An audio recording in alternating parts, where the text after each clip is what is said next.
Your kids are soft. You lack discipline. We landed on the moon! You didn't earn the knowledge for yourselves, so you don't take any responsibility. It's like we've forgotten who we are. Explorers, pioneers.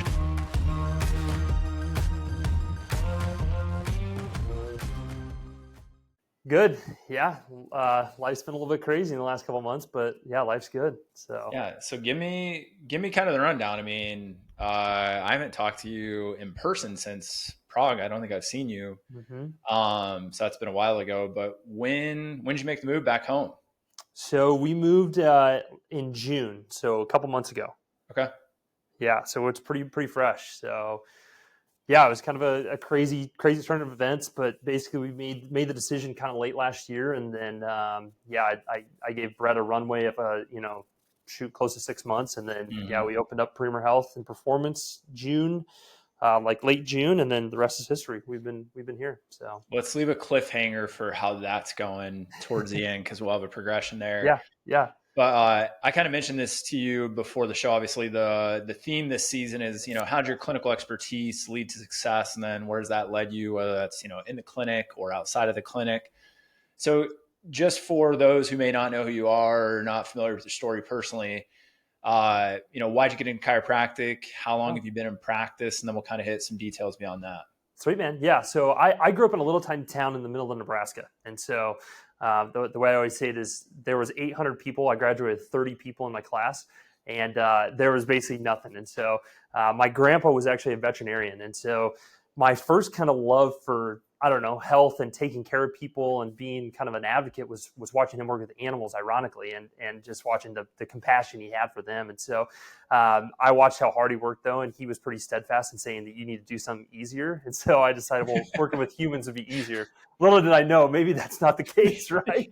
But anyway, so, going through, I had athletic injuries like crazy, and we had basically no support. And so I went to a chiropractor that helped temporarily, but then, I had Seaver's disease and Osgood-Schlatters and all these like underlying athletic injuries that also had these like massive functional medicine components that I really didn't understand until kind of I got past chiropractic school anyways. But so anyway, I thought I was going to be a heart surgeon. I went and shadowed my uncle who was an anesthesiologist, and I fell in love with surgery, but I hated the hospital. So I said, okay, well, that's no go. Can't do that.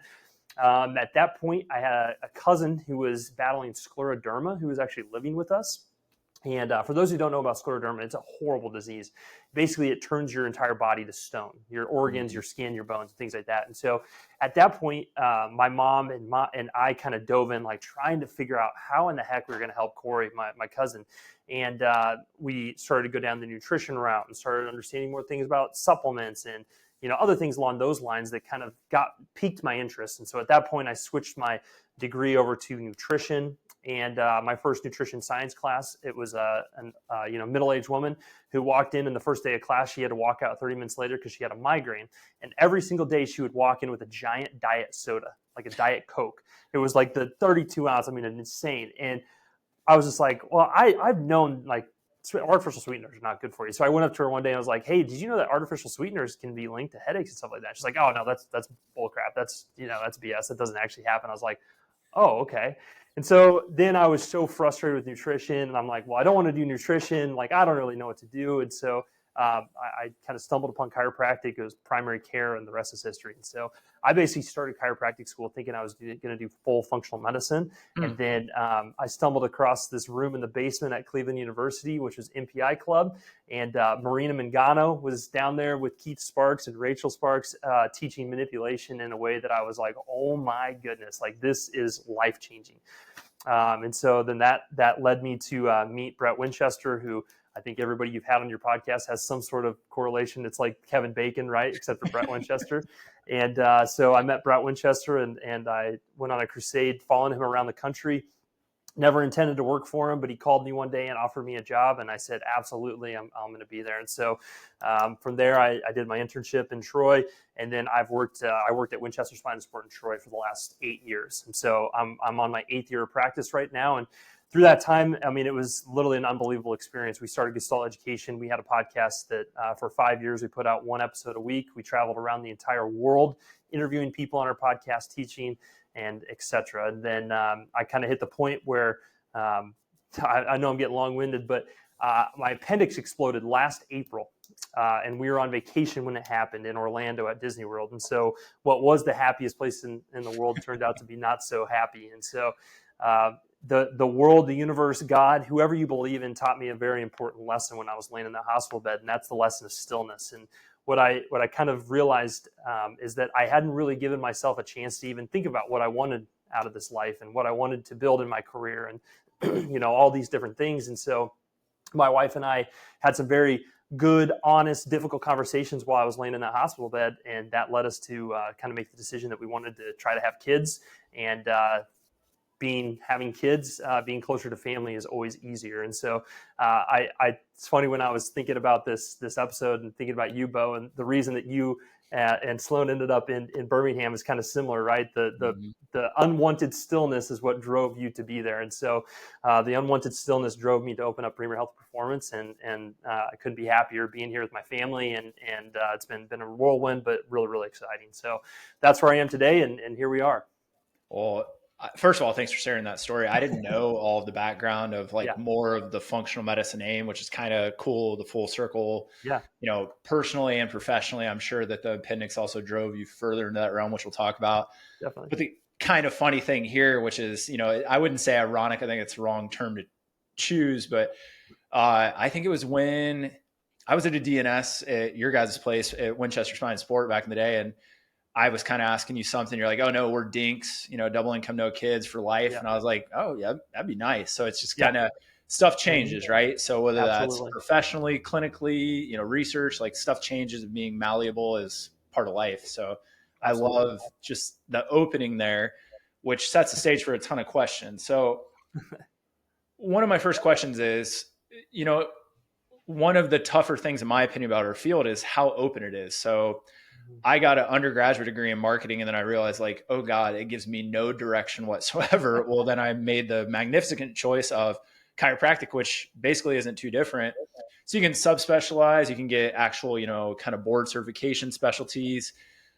So what I know MPI kind of opened that door to, adjusting and that style of manipulation. Maybe it was just Brett and who you were surrounded with. But, you took that whole functional medicine spin, which is probably always there, but you went, full in on this functional approach from the musculoskeletal side. Was there a point during that journey when you're like, this is it, I'm going to be the best in the world at the musculoskeletal approach from a conservative standpoint? Or did you always think there's something more, I'm going to expand? Like, what was your mindset maybe 3 years into Winchester Spine and Sport?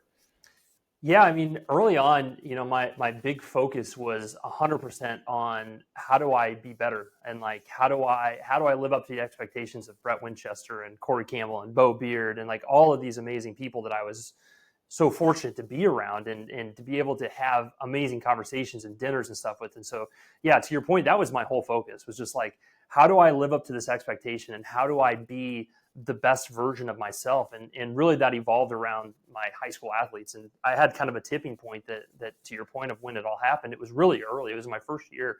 And I was kind of, a little bit disheartened because I wasn't seeing as much fulfillment in treating just regular everyday people. Like, it was still fun and I loved it, but it wasn't, I guess, what I had put it up in my mind to be. And I think we've all probably had that moment where it's like, oh man, I thought this was going to be unbelievable. And not that it wasn't amazing, not that I didn't love it. It just wasn't as fulfilling. And then one day I had she was a senior from a small town, Clopton, just north of Troy.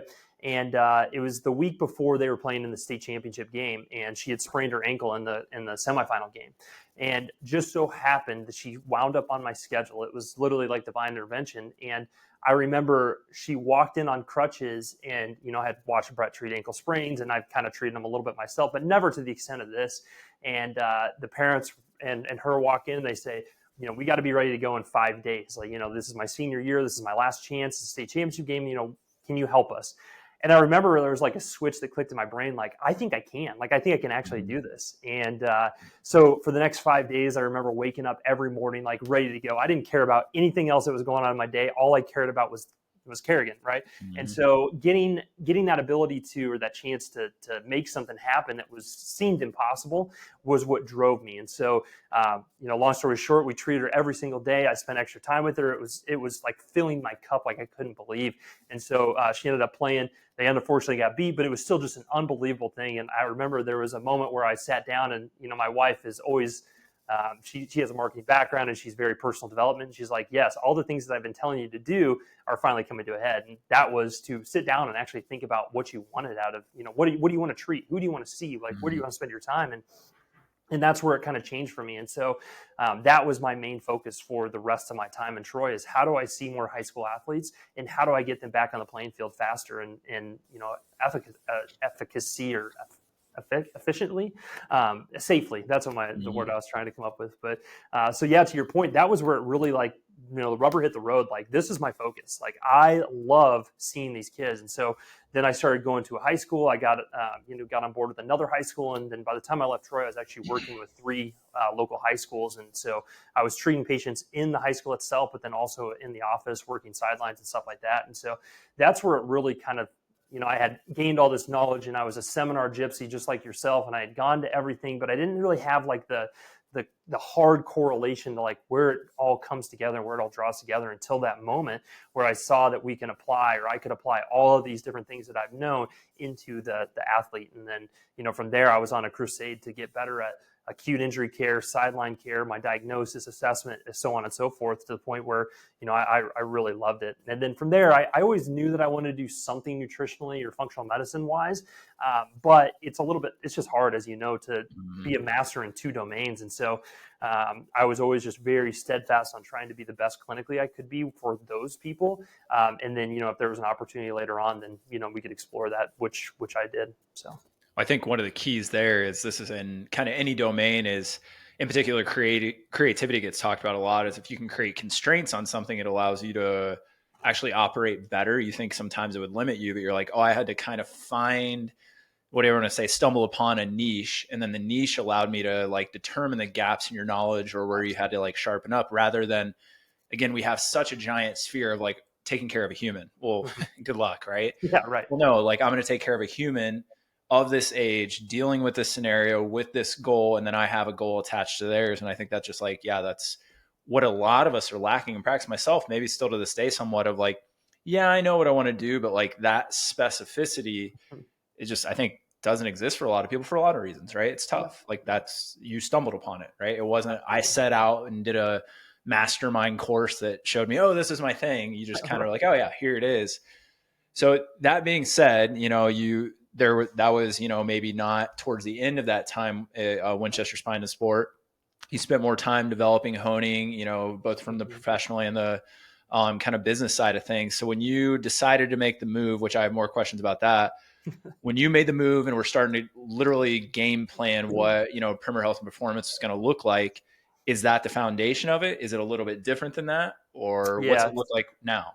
It's a good question. And it really is, it's different. And one of the main differentiating factors that I saw was that a lot of the kids that I was treating in Troy, it's an affluent community, but it's a community like every other community where, they had like 30 or 40% of their kids were on free and reduced lunches. And so, manufacturing was a giant job. And so people wanted to use their insurance. And so that was a little bit of a barrier that I even had in Troy. Some kids just couldn't afford it, which allowed me to, be able to treat kids for free, which technically under my contracts I had with the insurance companies was frowned upon, or maybe would some even say illegal. But that was something that always just kind of torqued me a little bit, working with the insurance companies and stuff. And so one of the first things we did with Premer Health and Performance is I knew right away I'm not doing insurance. So with that, though, it's a little bit harder to market to that athletic population when it comes to high school kids, because a lot of the, if you just take whatever 50% of your population can't afford your pricing then if they're not using insurance. And so that forced us to kind of change focus a little bit. And so that's still my long-term focus. And I still do some education based on that, but my short-term focus is more on the parents. And so we're kind of targeting more of the, executives, businessmen, people that are a little bit busier, especially as I step more into the functional medicine side. One of the big callings and the things that I think I can really help people with is those people, such as yourself, such as me, that are just busy. They they don't have time to focus on, their health, and the fatigue and the brain fog and, the lack of sleep and the dopamine issues and things like that people are struggling with. It's just not at the forefront. And so to be able to attack those people first and then hopefully expand from that once I kind of have a more of a patient base. But, the goal is to be able to have a busy practice to the point where we can treat these kids that maybe can't afford it for free or massively reduced. But being all cash and outside of the insurance model really allows me to play with that a little bit more and to kind of have a little bit more, I don't know, openness to those people. But yeah, as of right now, I'm not focusing as far as marketing goes on those athletes, but I will be eventually. So how much different does your day look now than it used to in terms of like time with each patient? Obviously you have your business things you have to do because you run your own show, one man. I'm sure your wife's helping you out, but like, what's your day look like in terms of like how it's different? Well, and that was one of the other big things is, so I've got what's called hemochromatosis. And so, I've had my own functional medicine struggles, and what comes along with that is high cortisol just absolutely wrecks my liver. And so when I was in Troy, I loved the hustle bustle. I mean, I was seeing, at the peak, 120 people in a week and grinding. I mean, I was there for 45 hours a week at least. That was just seeing patients, and I absolutely loved it. But I was trashed at the end of a week, like absolutely trashed. So like the weekends, like it was just hard to go home to even focus to have conversations with my wife. And part of that was just overworking, and but part of it too was just my functional medicine issues and some of my autoimmunity. And so that was one of the other big things is before we started out on this, my wife and I kind of went on this healing journey of we want to have kids. And so we want to kind of prepare our bodies to be as ready as we can to be able to have kids next year, at least attempt to. And so we slowed things way down. And so that comes with setting my pricing. My pricing is basically just based on my time and not on my transactions. And so my day-to-day is much slower. I only work half days right now, and I'm seeing a lot more virtual patients too, which is kind of fun that I don't have to, it's not as draining with that in-person social interaction, which has kind of been fun. It's definitely way, way different than I would have ever thought I'd be doing stuff, but it is kind of fun. But I'm still spending about the same amount of time with my patients, 45-minute new patient exams, 30 to 45 minutes depending on functional medicine or chiro, and then 15-minute follow-ups. But then I'm also doing a little bit of strength training with the tonal system as well.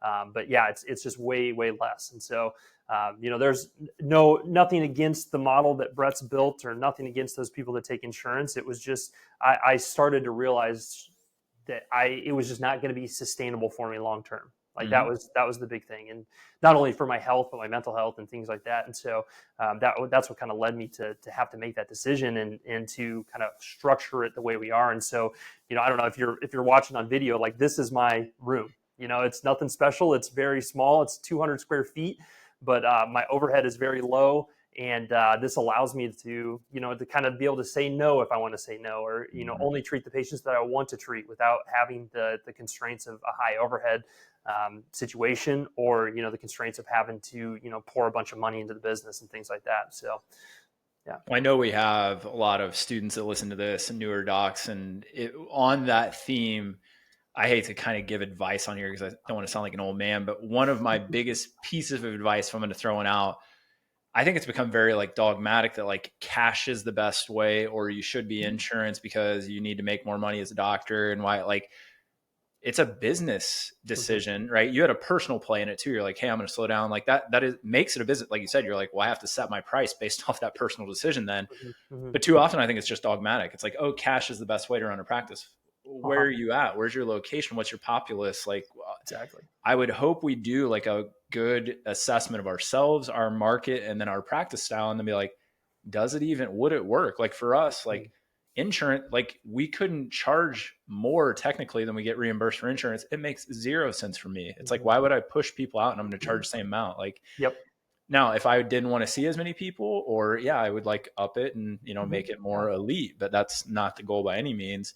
So anybody that's listening, do a fair assessment rather than just making a decision on what you think's best just because. And I know it's a really good point too, Beau. And because, I had a lot of people tell me not to go cash in Nebraska because reimbursement's pretty good. But honestly, one of my big factors, I didn't want to have to learn how to get reimbursed or hire someone to do that. And so that was the game. But, yeah, exactly. But, in Troy, it was unrealistic for us to be cash. Like we had to take insurance because the two biggest employers in Troy, Missouri are the school system and Toyota Motors. And so those two people, their insurance is part of their package, part of their salary. Therefore, they want to use it. And so, that's just, it's such a good point. I'm in Lincoln.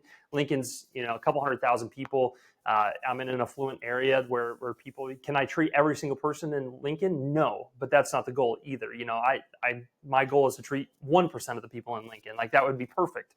And so, having that conversation with yourself and being realistic on what's your expectations, what your cash flow needs to look at, how much money you have saved up to be able to actually start the thing in general. Like all of those things are very, very important. And I think, to your point, social media, people maybe drive it down our students' throats that they have to have this space and they have to have all these things and this is the flow that has to be. And in reality, that's the most beautiful thing with chiropractic is that you can choose your own adventure, And so I was so lucky that I spent my time in Troy and I saw that side of it.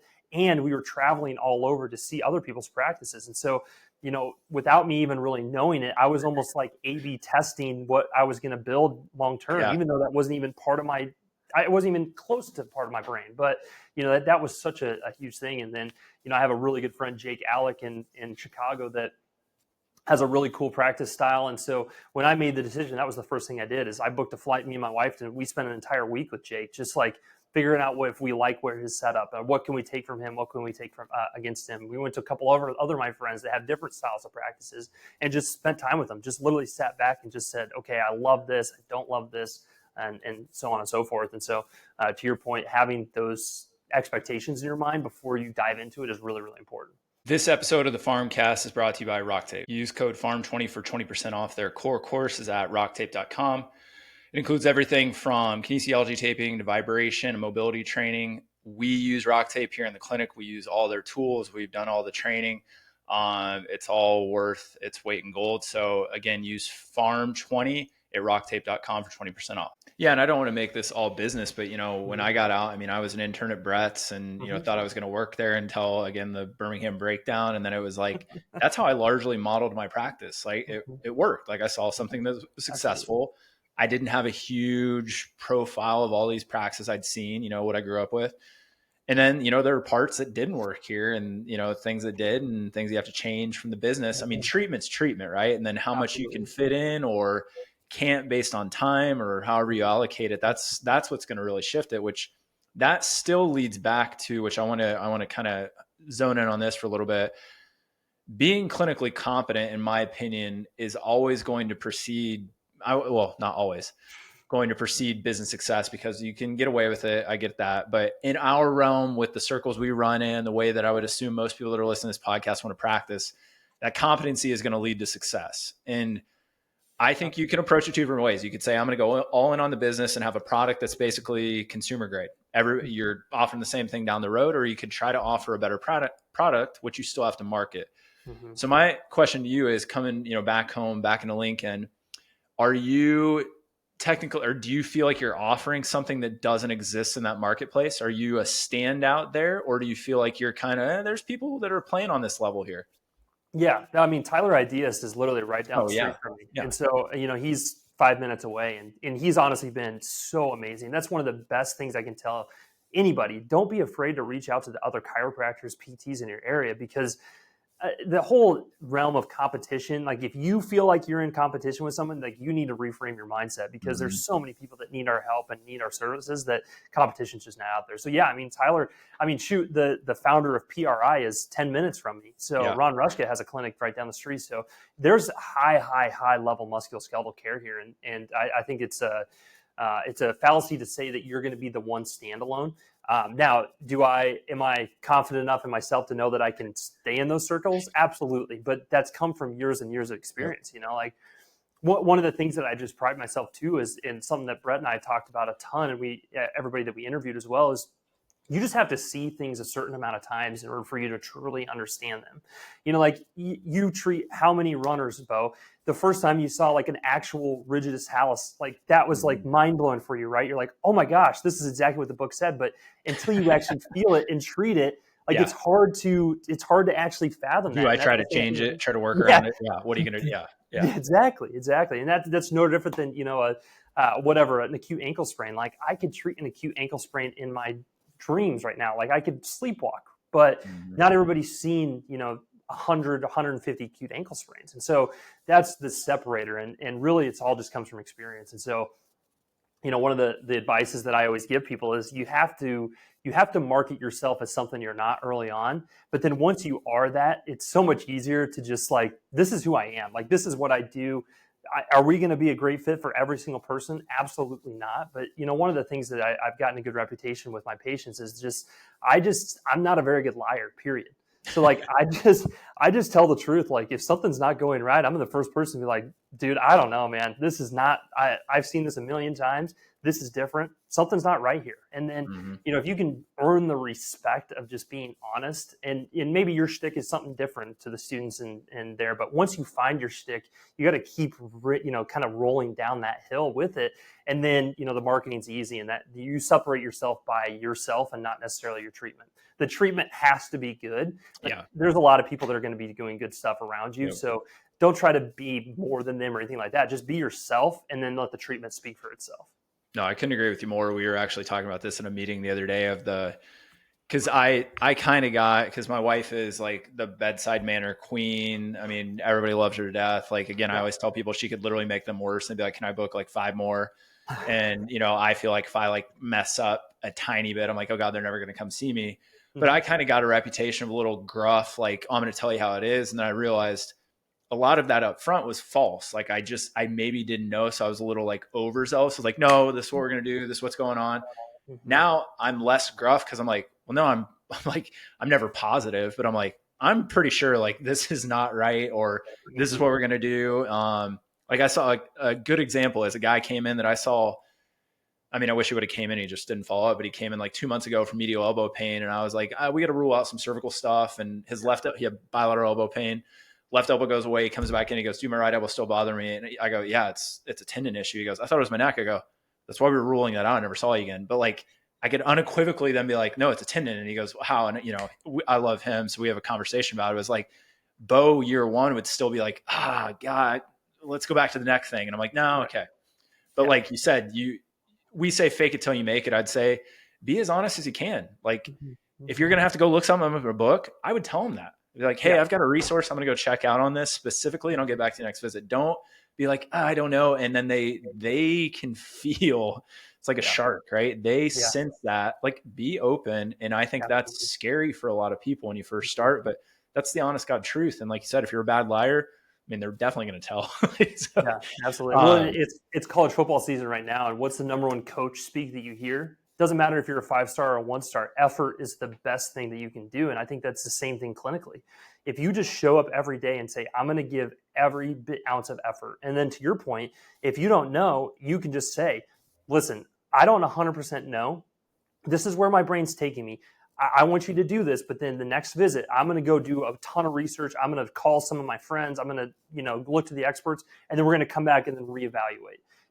Everybody's going to be on board for that. Like nobody's going to be like, oh, dude, this guy doesn't know what the heck he's talking about. He's going to be like, oh my gosh, like he actually cares. Like he or she actually cares enough to like take the time to do that.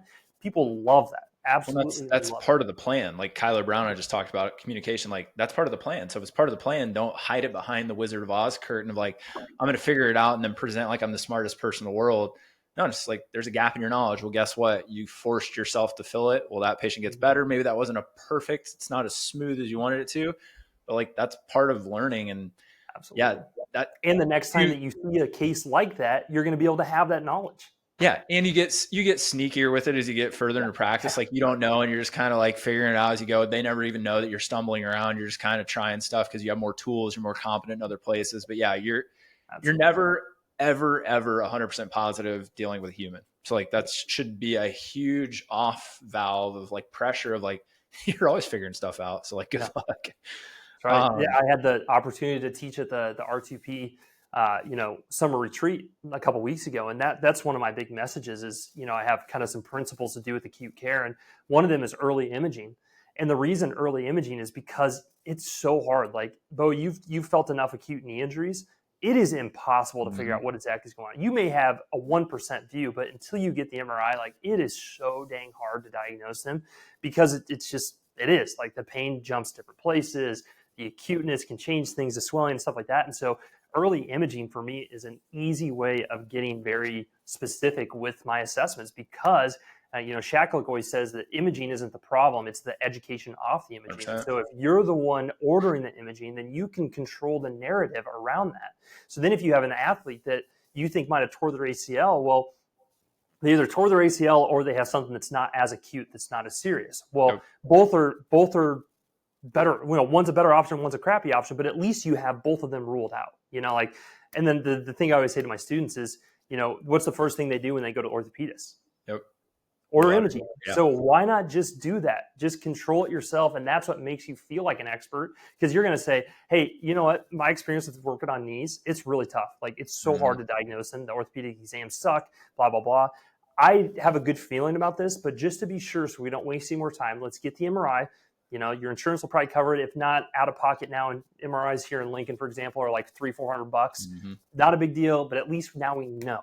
And then you can educate off of that. And now you have the plan, like you were just saying. So we had to kind of implement a much simpler checklist in here because, like, with R2P becoming popular in the rehab space, just kind of growing in popularity, like I saw a lot of students and interns coming out and like jumping right to rehab. And it's like, if you are on the sidelines at, Troy High School, a Friday night, and somebody goes down, there's no way you're going over and doing like a low oblique sit first. You're going to be like, hey, is there an injury or do I need to calm something down?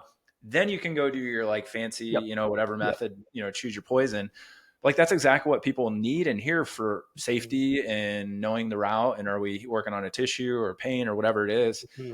But then on that note, just a kind of an interesting story is, I don't know if you saw, like, my wife fell down the stairs at a cabin this past weekend, I assumed right away, fractured a rib, and do a physical assessment. I'm like, I'm 99% sure you fractured a rib. You don't know. Here's a kicker. We send all our x-rays out. The radiologist didn't even catch it. As soon as I pulled up the image, I'm like, yeah, you could see a fracture. I have to call the radiologist. And he's like, yeah, sorry, we missed that one. So it goes back to also competency, not just with clinical skills. If you're going to order images, you can't rely on a radiologist. You need to look at them yourselves. You need to either agree or disagree with the radiology, report.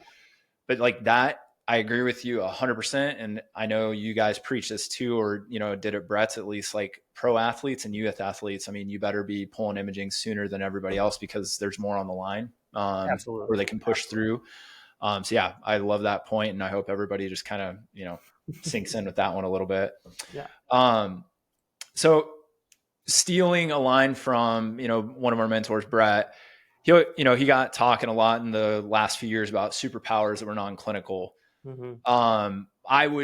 I have some descriptors of you, in a positive manner that I would assume a lot of people would agree with. But if you were labeling non-clinical powers that now you've either had to capitalize or you realized you had, in practice before, what are like one or two things you're like, I feel like I'm really, really good at this and has nothing to do with the clinical side that is building, business acumen and prowess for you? That's a great question. You always say that's a great question to buy yourself time, right? But you gotta think about it. I think early on when I got to Troy, everybody in town started calling me Dr. Smiley. And at first I was like, oh, that's such a brutal nickname. But, I think finding the positive and finding the good. And one of the original books that's, kind of really always set with me is Happiness Advantage by Sean Eichor. And I think that can apply really good to clinical too, because, people are seeing you at their worst, like, you have an athlete that just tore their ACL, like, it's very easy to just say like, oh man, it sucks. Like, sorry, bud.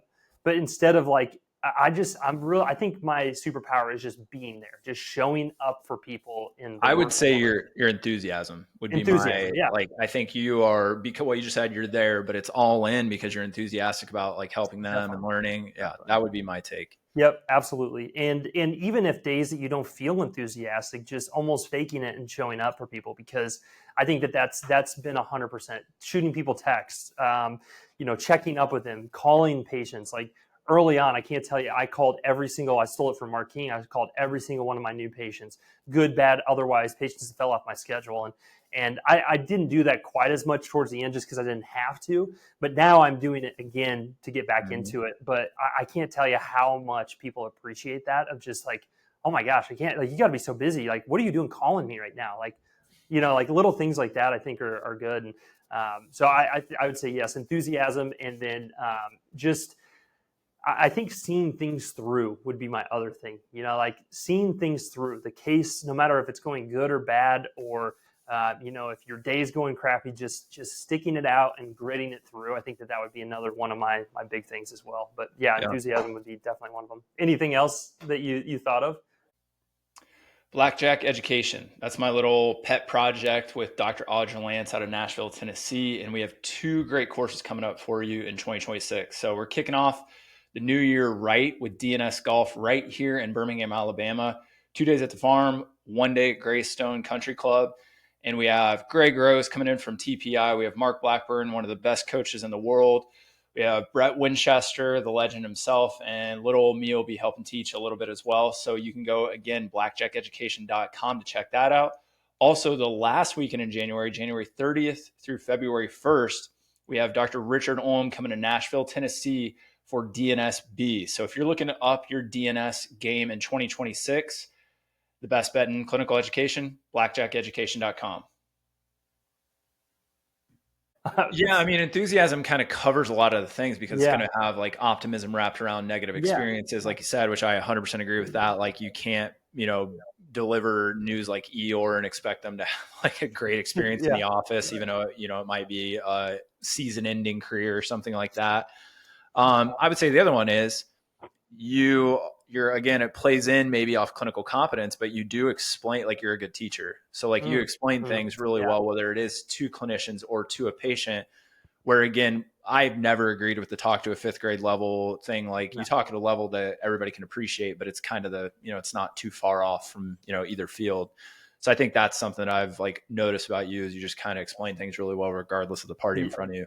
It's funny too, growing up in the town that I grew up in with 30 people, I was this class president, I was National Honor Society president, I just got thrust into all these leadership roles and I could never figure it out, but it literally was just the fact that I could talk to people.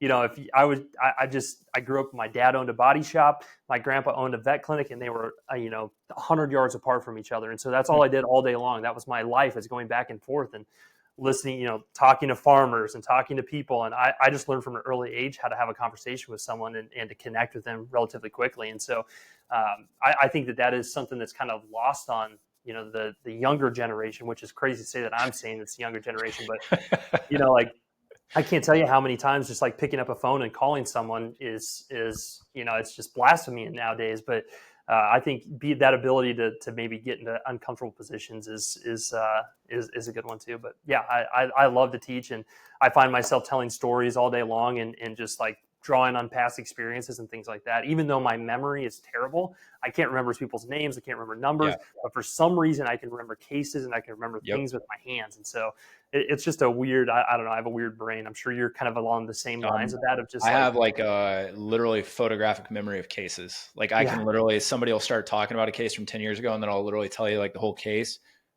Sloan just made fun of me the other day because somebody came in and they're like, no, I came in because this guy always comes into the UPS store and he always remembers my name. And someone goes, oh, that's not Beau. And she was like, must be one of our other doctors. It's like, that's not me. Like, it's not. Yeah. No. You got to know your limitations too. Yeah, absolutely. That's what I tell people too. Like, I promise you, I will remember everything about you except for your name. Like, that is just 100%. I will never remember your kids' names over your name, which is not great for seeing somebody in the grocery store, but hey, that's what they're paying you for. So that's exactly right. That's what matters. Yeah. Well, again, parlaying the clinical expertise into business. Now you're in business for yourself, and you were in business for yourself. Again, Gestalt was kind of a, business inside a business. I guess my first question is, do you enjoy aspects of the business side of things? I mean, that's something that some people hate, right? They despise it, and then that doesn't lead to success. But are there things that you like? Yeah, I think one of the things I love is I love the difficultness of it being your own. I love making those difficult decisions and having it come back on you, and that was one of the things that Brett and I, we were very closely aligned. I mean, he was literally my best friend, still is, but we were a little bit different when it came to the business side of it. I had some different opinions, I had some different ideas. And so, but at the end of the day, it was his thing, his business. And so, I just was okay with that. That's fine. I can give my opinion, but at the end of the day, it's his decision. Now those opinions are my own, but then the decisions are mine too. And so I think I really enjoyed that aspect of it, of diving into how do we set our pricing? How do we set the messaging? How do I tell people what I do? Where are my most ideal clients? Like all those little things are difficult conversations or difficult thoughts. But I think at the end of the day, I still enjoy that difficultness. The things that I don't love, thank God I have my wife, our social media and the website and, marketing outside of in-person things, the operations and stuff like that. Like I'm just not a very operations-based person. Mark would hate me, Mark, he would hate my thoughts and stuff like that, just because it's non-linear and it's kind of out there all around and stuff like that. And so that gets me into trouble a little bit, but thank goodness I have my wife that manages my calendar and stuff like that for me. So yeah. Well, that's what about you? What about you, Beau? Like, you've evolved your business to the point. How long have you had the farm? Yeah, well, we're in 13 years, 14 in next February. So yeah, has that changed maybe like how you're beginning to now where you're kind of what you're dealing with in the business? Oh yeah. Especially, just this last year, we had probably the biggest shakeups we ever had. So, it started Sloan and I, for those that don't know, I'll kind of give a short rundown. Started Sloan and I, which honestly, there have been numerous times over the past 2 years where we're like, God, it was kind of nice when it was just me and you. Right. And we always had Bridget. She was like our OG front desk. Love her to death. She's still with us. It was just kind of nice. It was simple. So Kyler Brown also said, he goes, we ran a business. We had one job. You show up and saw patients, and it was just such a small show that you're like, yeah, you got to do some business stuff. But like, we were lucky that we had a lot of outside marketing. We were just involved and it worked, right? You were good. And here we go. Yeah. At this phase. So this year, we lost a clinician in a kind of a short time frame who was a big earner for us that shook it up. And then we had 2 younger clinicians that obviously are there to fill in, but then that's, there's a fall off and a build up.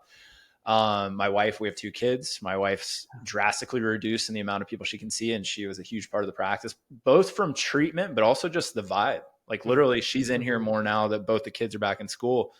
It's different. And like, I know we both know that. And I've told her that I was like, you are an integral part of this. But yeah, one of the biggest shifts, I'll be, open kimono here. In the past 3 months, I always used to toot my horn of like, oh, we didn't really spend money on marketing. That's had to change. Like we have literally, I'm like, we have a bigger clinic. We have more clinicians. Like we've spent the most money on ads we've ever done. We're trying to take over this little community in terms of just like, we're the person for, the town of Chelsea. It's like 10,000 people. And then I've just had to like turn my marketing back on from like year one. It's like, okay, we're going to go. And then I've also kind of become, I have been joking that my new company is going to be Rambo SEO. Like I'm some commando of the SEO realm. Yeah. Like I've just had to do a lot of things I wasn't doing to drum up business. So yeah, I've had to become tactical and logistical, which I do like to a certain extent because I kind of like projects and missions, but then I have when I'm done with that mission, I'm done, man. Like I want to hand it off or be done. So I have a time frame for this stuff, but yeah, it's different. And the clinical competency and learning is just, that's me. That's never going to change. Like I like that stuff. But like, I have to be sure that like, I don't get like too overwhelmed with business. And then all of a sudden I'll get frustrated and be like, hey, I'm not able to do the stuff I want to do in that realm or teach or write or whatever. So, yeah. Or your brain just gets scattered. Yeah. And I'm like you, you would think I'm operationally minded from all the stuff I just said. I'm really not. Like I'm very creatively minded. I'm kind of more, when we've done culture indexes, like I'm way more the emotional, which you would think it's my wife. It's me. I'm like this, like I'm led by like how I feel and all these things I want to happen rather than like this needs to happen, which it's good. I have a Sloan. Yeah. Yeah. It's just changed. And it's good and bad, but you have to learn. And then it also makes you overly aware of what you don't want to do the further you get into practice. You're like, I have to get somebody to do this, or this is just something we don't do here. Like we're going to grow. This is our cap. This is our reality. Cause I have big plans, but like some of those plans have literally changed where I'm like, oh, I'd never want to do that ever. And I thought that's the way I was going to go. And you're like, nope. It's such important lessons. I learned that the whole time through, and Troy too. When I first started, I was the only person marketing in person. So I was doing Rotary, Chamber, Kiwanis. I was doing races. I was going to the high school. I was doing all the social media, email, all that kind of stuff. And I only lasted probably 8 months of doing all of that stuff before I realized the same thing. Like, oh, I'm just marketing for everybody. But that's when I kind of honed down on the high school. But it is crazy how much marketing has changed. And, luckily my wife is up on it, and that's kind of what the world that she lives in. But I mean, it is different. To your point, SEO is, my goodness. I mean, that's an entirely separate marketing department, just that. So yeah, that's cool. It's cool to hear. So, and for, again, those students and clinicians like listening, here's my tip on that. AI is big, but I'm telling you right now, if everybody's doing the same thing, you have to literally put on your creative thinking hat and be like, okay, if everybody has the same tools, what are you going to do different? And that's what I've had to realize. And you have to get creative, and that you can't just be like, well, I'm going to hire the same SEO company. Then if in the same area, right? If you hire a national one, but good luck paying that much money. But creativity also can save you money. And I always tell people, whether it's your accounting, the finances of the business, SEO, website, you need to, in my opinion, do a little bit of all of that up front to learn enough to not get the wool pulled over your eyes by somebody from whether that's pricing or whatever, but also just to know enough to have a checks and balances, right? Yeah. And if you get big enough, that goes away, but you hire people to be the checks and balances at that point when you can afford it. But that's something we've got burned, as every business person does, by just not knowing what we didn't know. So that's learn enough, be competent, but don't become, the captain of that thing and then hand it off. So that's another just, tidbit there. Love that. Okay. So you're a couple months into practice, got it going in June. Mm-hmm. First of all, how's it going? Yeah, good. I've been telling it, everybody's been asking me that. I think we're exactly where I thought we'd be at this point, which is a good thing. We purposely grew slow, and we're still purposely growing slow. We're lucky we have a little bit of a safety net. We're living with my parents right now. Mm-hmm. So they have a separate house right next to their house. And so that's huge, just burden to not have to worry about a mortgage or rent and stuff like that. And with my low overhead. And so, yeah, we're just growing organically is how I would say it. We're doing a lot on social media, but as you know, social media does not get you any patients. Mm-hmm. That's just a reality. It's just good for people to be able to look you up and stuff like that. But yeah, it's been good. I've done a lot more, like I said, a lot more virtual stuff than I thought I would ever do. But it's actually a lot of fun. And the functional medicine stuff is a blast because it forces me to learn new things. And, I'd say even more than musculoskeletal stuff, everybody is different. You want to talk about N of one. Everybody's autoimmune thyroiditis is just a little bit different. Everybody's autoimmune disorders or everybody's gut dysfunction, everything is just very personalized. And so that takes a lot more time and brain energy to really dive in. And so I'm doing a lot more outside of my patient hours than I ever have, but I'm actually really enjoying that. And so, yeah, I think we're exactly where I thought we'd be at this point. And we're looking to, continue to grow, but at the same point, we're just kind of enjoying the slowness of life right now and doing some healing on our ends, which is really good. Yeah. Well, I know, part of moving to Nebraska, is doing your own thing. And then as you kind of grow, clinically and business wise, whether that's legitimate capital from money you've made or opportunities and networks you've built, you do other things sometimes. So I know you mentioned Jake Alec. I know you guys have taught at least one seminar on kind of a new concept. So just tell me a little bit about that, because that's something, different and outside that's kind of come about in the last few months as well. Yeah, it's kind of funny. We had a great gym in Troy, but anybody that owns a gym know that, especially when it's connected to a practice, gyms don't make a lot of money, right? That's just the reality. It's just hard. You probably know that, right? Yeah. Yeah. So, when I went to visit Jake on that first visit to kind of hey, are we going to model it somewhere after this? And honestly, I didn't even care about the gym. The gym was, I went there telling my wife, there is no way possible that I'm putting the gym anywhere near my office, just period. I don't trust it. It doesn't make any money. It's a time suck, blah, blah, blah. And I took one step into a space and was like, oh my God, I have to put a gym up. That was literally that specific. And so we've partnered with Tonal, which is this device right here. And so for those that know about Tonal, it's a digital resistance device. And so the way I kind of say it is it basically takes care of everything that you would put in a regular gym, whether that's a cable machine, dumbbells, kettlebells, racks, and it's all built into the wall right there. And so, in my little space, I now have a gym area in my clinic that is just an air bike and my Tonal. And so the Tonal can go up to 300 pounds of resistance. You can do resistance in all planes of motion, and it's been pretty amazing. And so, I spent that week with Jake, and I took a bunch of the classes in his group fitness class, but then he also has a Tonal in his treatment room. And what really got me excited is the applications of strength with clinical. And so, I think especially, to pick on the R2P people, load is always the fix, right? Until it's not the fix, right? So understanding when and where to add load is difficult to do with traditional dumbbells, bands, kettlebells, things like that. And so the nice thing with the tonal is that you can set it up into any direction, any resistance. You can do eccentric loading, you can do isometrics, you can do concentric, you can do chains mode horizontally. I mean, as much as your heart desires, you can do it on there. And so, one of the things I really struggled with, especially in Troy, is there'd be a lot of patients that I would want to load, but I didn't necessarily trust where that load is coming from, whether that been the trainer, our interns, a barbell, a kettlebell, things like that. Like, it was just hard to trust it. Maybe that's just my own little insecurity as far as, blowing a case up, but I didn't necessarily trust it. And so once I started playing around with these different things, it was really eye-opening to me, the amount of times where, the other cool thing with this, and to get to my next point, is that you can go from 5 pounds up to 300, but in 1 pound increments. And so I can't say how many times that I've tried to load a patient with I had a 25 pound dumbbell, but I really needed probably like a 24 pound dumbbell. Right. It was just a little bit too much. Maybe it's not that exact, but you get the point. Yeah. And so to be able to kind of tier the weight specifically for that person is amazing. And it's got AI built into it. So you do an assessment that includes 4 movements, and then it'll pick the weight for you for every single movement that you do that's in there. So all 300 different movements. And so, we kind of joined forces with him, and Tonal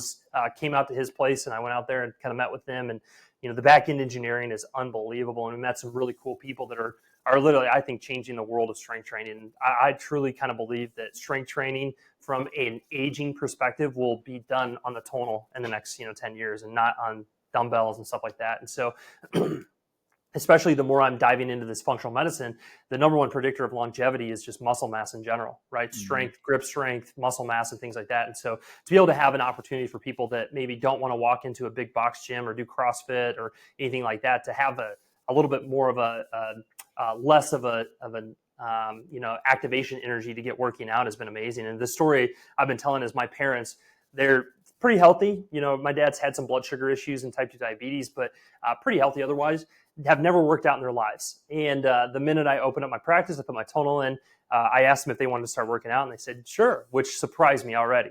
And so they've been working out with me 8 weeks now. Every single week, they haven't missed a time. And so that's been amazing for me to see, not only to see them getting stronger, but knowing that their longevity is going to be better for it. And so it's been a really cool ride. And yeah, it's P2P pathway, or pain to performance pathway. We're going to have another seminar in November. And actually, one of my good friends, Nolan Clausen, up in Elkhorn, Nebraska, which is just 45 minutes north of Lincoln, is building a gym similar to what Jake's doing. And so that's kind of my big vision. And one of the things I told the R2P guys when I was at the seminar is my vision is to build a gym similar to what Jake's got. And so we'll see long term what that looks like and how many years it takes me to kind of get the capital to be able to do that. But yeah, that's kind of long term plan, is to be able to have a clinic, but then have my own kind of small group fitness training sessions in an area that actually makes money. And which takes me to my next point is, I saw Jake's behind the end books of kind of what the financials look like in his model. And I said, that wouldn't be bad to have an extra, couple $10,000 laying around because of my gym space. And so, yeah.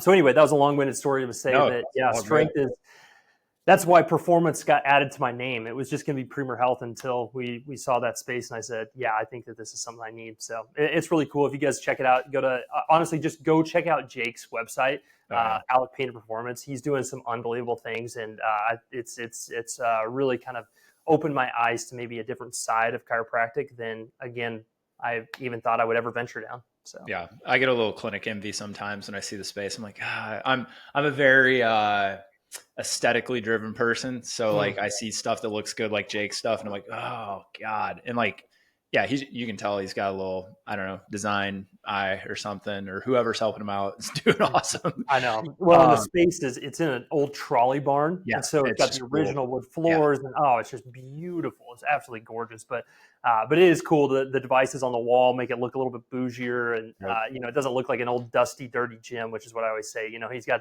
the scent right in there. He's got the music perfect and stuff like that. And so it doesn't feel like you're walking into a Globo gym. It feels like you're walking into a bougie space, which is why he charges a premium. And so it's really cool. They've shown he's had people working out since November, and they've been having 5% increase in muscle every single month. So an increase in 5% every single month, people working out, which is unbelievable. So, well, maybe it'll come down the road, but I'm sure you've heard of like Osteo Strong, these little, 1 minute isometric holds. And I think they go around to 4 stations, leg press, hack squat, whatever. I don't know. But like tonal would be a much better option, because I spoke with a woman the other day. There was a patient, and she's amazing, and went in there for osteopenia, and it regressed or progressed out of that, but she's still going. And I was like, but you're still doing the same weights in the same amount of time, the same amount of times a week. And she goes, yeah, it's covered by insurance. I go, hey, I love that you're doing something, but I go, diminishing returns like that, it's not doing anything for you. And it probably will kind of start to have a counter effect that's you're going to go back to osteopenia. She was like, really?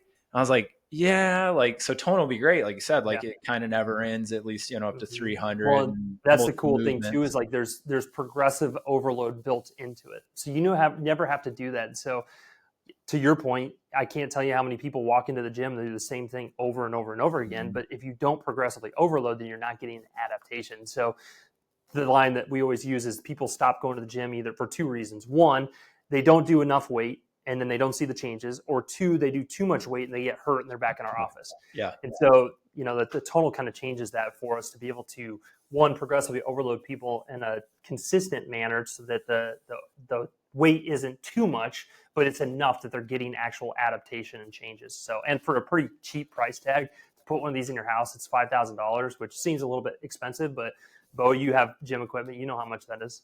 What I was going to say, we were just thinking about putting like a DPS machine, like cable machine in our PT area, but like for space saving. And basically that's what that is, plus a million times more. So like, I even see that, and the price point on those isn't that far off at all. If not probably, comparable. So yeah, it could, something I might play around with. So I might need to talk to you off here about that. Absolutely. Yeah.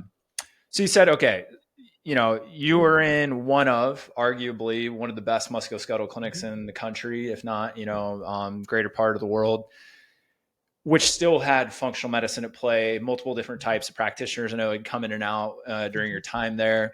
And now you're in your own space with more of an executive lean, functional medicine is at the forefront. Obviously there's still a strong musculoskeletal component. The gym is kind of going to make maybe a late entry or more of an entry. Is there anything else that you think is missing from your own clinic or is missing from people's clinics in general? And maybe that's something you're doing and you're like, yeah, I think more people need to do this. Or you're like, if I can get this, whether it's a skill that you will provide, another professional, a technology, is there something you're like, I think this is a key to having a clinic and it's just not available to you, whether it's capital or time or whatever? Yeah, I think one of the things that Brett did really good is he brought in a nurse practitioner and a medical doctor. And that literally changed the way I practice right then and there, because, having the ability to have someone that has prescriptive rights is very important, I think, going forward. When you're dealing with thyroid disease, to be able to change people's prescriptions, to have an oral steroid for a person that's in a really, really acute flare, for a short period of time, to have IV therapy, have, access to peptides, things like that. I think that that's the next phase of a lot of this musculoskeletal care. I think that the jury is still out on peptides, whether that's PPC 157 or Samoralin or all these other peptides. The question marks are out there, and I am questioning them myself. But I think having access to good ones is the next phase. And so we actually just started. We're doing a trial with a thing called ELLIE MD. I don't know if you've ever heard of it. ELLIE.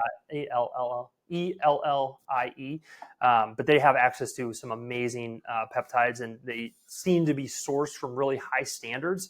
And so that's the next kind of iteration that I'm going to kind of start going down to help deal with hormone disorders and things like that. Would be having access to peptides, IV therapy, and stuff like that. So that's kind of the other thing that's kind of hanging out there that I haven't quite conceptualized of where it will fit in. But having access to a primary care that has prescriptive rights, I think, is the next iteration to get people off of medications, put them on, stuff like that. So yeah, I mean, anybody that's been in practice knows it's a struggle. I mean, Medicare creates its own problems with ability to order imaging, or Absolutely. If you need something, it's a giant process. But like you said, I mean, there are numerous cases where we sometimes, you're going to use like a steroid pack.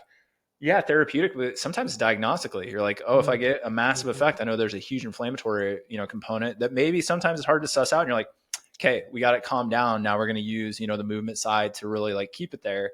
Absolutely. Yeah. The accessibility is huge because sometimes, I mean, you hate that this happens, but it's just the nature of the beast. You send people out for these things and they go off into a higher level intervention, whether that's surgery or an injection, or they're Opioids.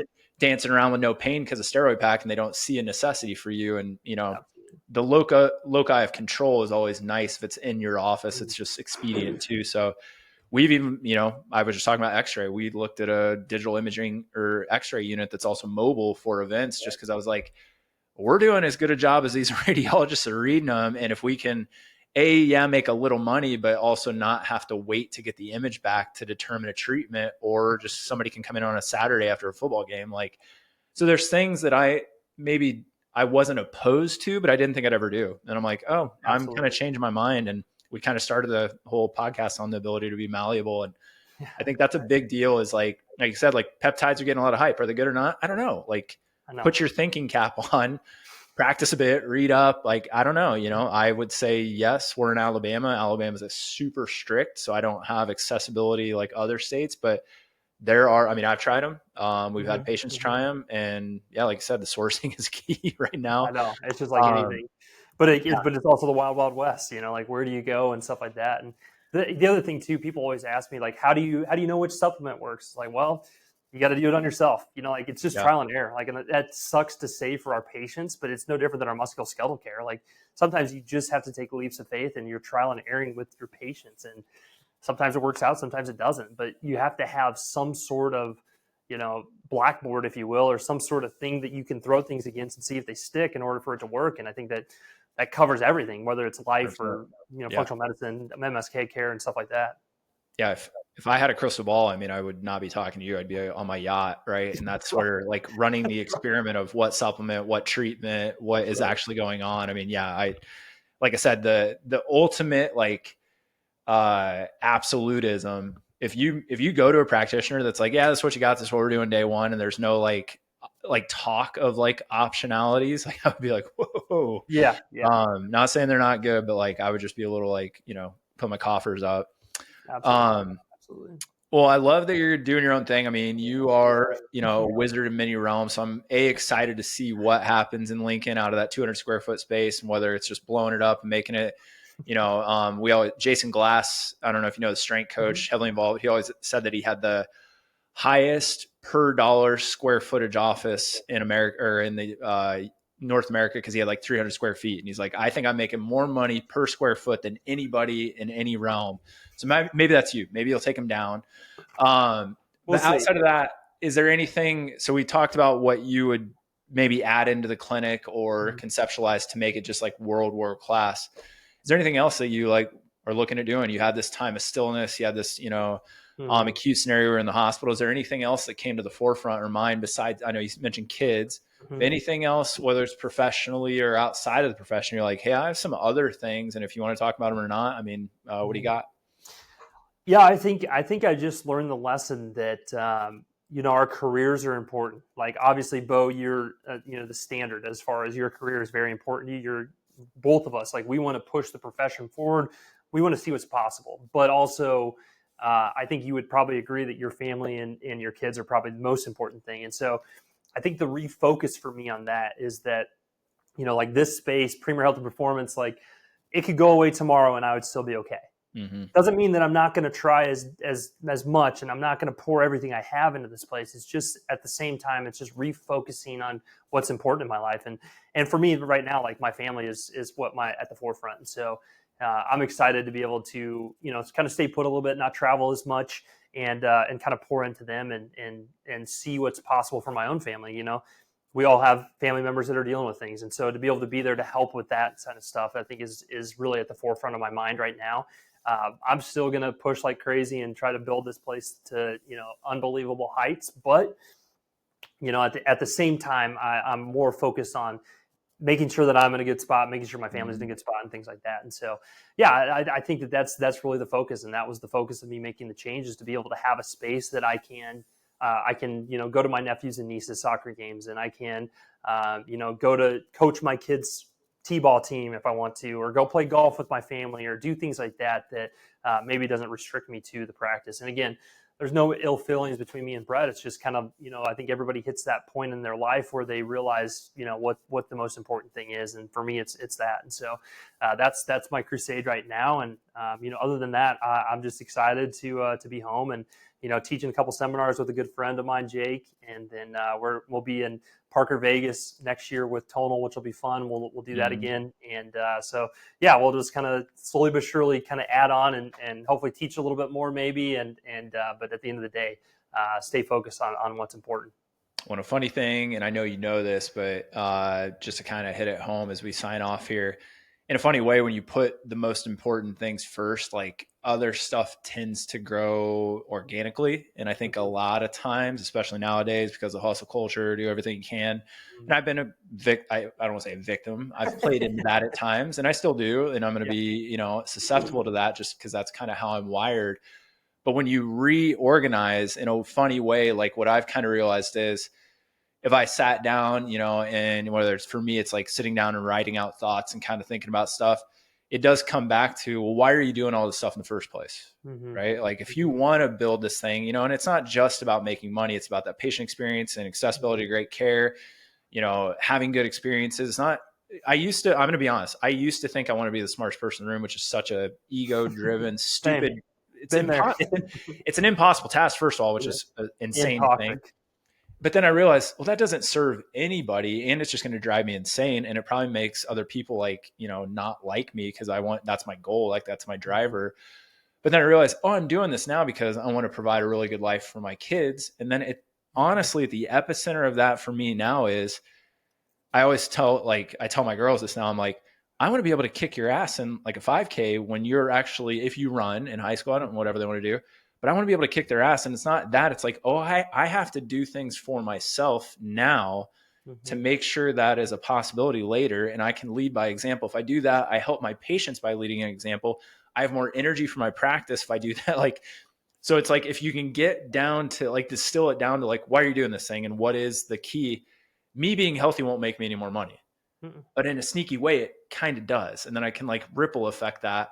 And that's why I realized I kind of know what I want to do every day. I want to be the best version of me that I can be, learn as much as I can without driving myself crazy, and then provide the best care I can. And that will have a ripple effect everywhere. And it's not this maniacal read every article and it's different for me. So it is. Well, and I think that's a good point too. And one of the realizations that I kind of hit too was I was building a business for Brett, which is awesome. I love my time there, but at the same time, I left, and now I left with nothing, which is just the reality of being an associate. Besides experience and absolutely. But, and then, there were times in my career where I thought, man, I really need to be making more money. I need to make a little bit more money so we can have these other things. And really what I was saying without saying is I need more time for the things. And that's at the end of the day, that's what I've started to realize too, is I've made this decision to buy more time. Hopefully I will make more money eventually and all the things that you just said, but also I just need to put myself in a position so I have more time. That's the one unrenewable resource that we have in life. And so, to position yourself to be able to have time to do the things that you want, I think is the most important thing in life. So I'm hearing the voice of Mark King say it all leads back to processes if you want your time back. So then we're going to end up right back there. But I love it. Well, hey man, like I said, I genuinely, I'm excited to see what you do. And I know, just cause you're a good person and you're the circles you're on in, you're going to always be involved in different stuff and grow different aspects of not just the business, but hopefully family here pretty soon and different ventures. So I'm sure we'll have you on sometime soon, but hopefully I see you in person since it's been a while, sometime soon as well. But keep it up, keep in touch, and keep killing it, man. Appreciate that, Beau. Hey, thanks. I appreciate everything you do, man. Keep crushing the podcast. And it was awesome to get to hang out with a couple of your associates at the R2P weekend. So you're doing good things, man. Keep it up. Thanks, man. Appreciate it. See ya. Thank you for tuning in. Please subscribe via YouTube, Apple Podcasts, or Spotify. If you like the message, please share it. We appreciate it. Thank you.